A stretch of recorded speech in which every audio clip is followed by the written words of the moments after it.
How are you doing today, guys? Welcome back to another day of 7th grade math. You haven't seen me in a while. This is Mr. Gomez, favorite teacher in the whole world. And today, I'm going to look at this first problem over here, number 1. On the previous video, we talked about this problem right here, how to multiply these two numbers, and then it was a two-step process right here. If you haven't seen that video, make sure you check it out. I'll leave a link for you over here. Check it out.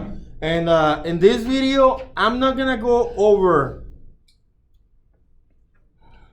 how to solve the problem, but I just want to kind of explain to you in a real life scenario so that you guys in my class can actually understand the process. Yes, sir. So, as stated on the title, it says multiplying and dividing fractions. We don't know which one it is until we actually read it. Some of you still having trouble deciding what is it gonna be exactly. So this is what I'm gonna help you. Okay, so the problem says, how many quarter-pan hamburgers can be made from 3.5 pounds of ground meat? So let's put this to real life scenario. Some of you who says we're either multiplying or dividing, go ahead and raise your hand if you think we're gonna multiply. Come on, participate. Who says we're gonna multiply? Okay, 1, 2, 3. Anybody else? 4. Come on. Everybody needs to participate. Raise your hand if you think we're gonna multiply. Raise your hand if you think we're gonna divide. Divide. Okay, so about the same people. Some of you did not participate. Okay, let's put this like this. Who has ever made burgers? Prepare the meat and all that. Who has ever seen people watching? Who has ever watched your parents, aunts, uncles prepare the meat to make burgers? Okay, so everybody's familiar with that, right?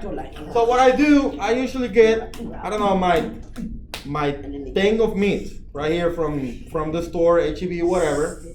And then, so what I do, I usually get the meat from the store, and then I come home, take it out of the plate, prepare it. So I'll get a mixing bowl, okay? I get a mixing bowl, I put in all the meat in there, I put in my pepper, I put in my salt, a little bit of mustard to mix it all together. Sometimes I put in a little bit of bacon, like chopped up bacon and cheese already mixed into the burger meat, right? So all that together, when I mix it up, let's pretend it's gonna weigh 3.5 pounds, okay? 3.5 pounds, I have it on my bowl. Now, I'm not trying to break the Guinness World Record of the biggest hamburger patty ever and throw that on the barbecue grill. I'm not gonna throw that on the grill or on the flat top. So I'm gonna make food for my family or my friends, whatever the case may be, right?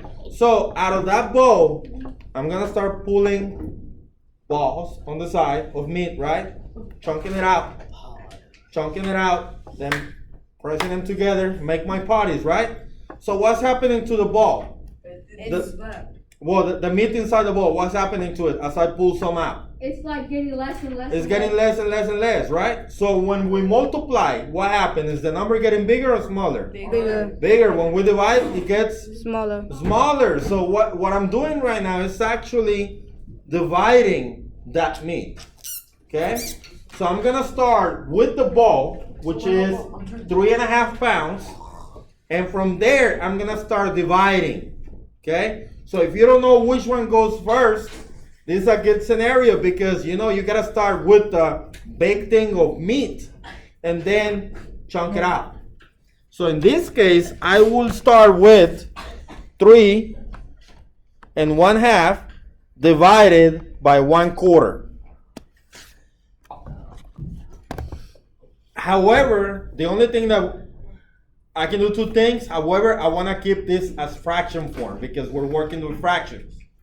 You could, if you're allowed, convert this to decimals and divide. That's okay. Remember, the burger joint that we don't like in Texas is In-N-Out. Sorry.